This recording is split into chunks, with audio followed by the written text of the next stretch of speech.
কবিতা বলবো। কবিতার নাম মিথ্যে কথা, লিখেছেন শঙ্খ ঘোষ। লোকে আমায় ভালোই বলে, দিব্যি চলনসই, দোষের মধ্যে একটু নাকি মিথ্যে কথা কই। ঘাটশিলাতে যাওয়ার পথে ট্রেন ছুটেছে যখন, মায়ের কাছে বাবার কাছে করছি বকম বকম। হঠাৎ দেখি মাঠের মধ্যে চলন্ত সব গাছে এক এক রকম ভঙ্গি ফোটে, এক এক রকম নাচে।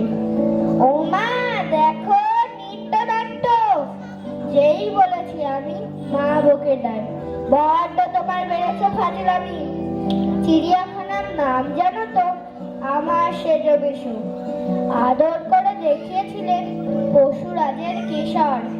কদিন পরে চুল খসানো দেয়াল জুড়ে একই ঠিক অবিকল সেই রকমই মূর্তি যেন দেখি।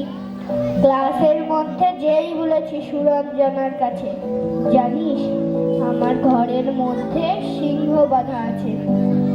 শুনতে পেয়ে দিদিমণি অমনি বলেন, শোনো, এসব কথা আবার যেন না শুনি কখনো। বলি না তাই সেসব কথা, সামনে থাকি খুব, কিন্তু সেদিন হয়েছে কি এমনি বেয়াকুব। আকাশ পারে আবারও চোখ গিয়েছে আটকে, শরৎ মেঘে দেখতে পেলেন রবীন্দ্রনাথকে। নমস্কার।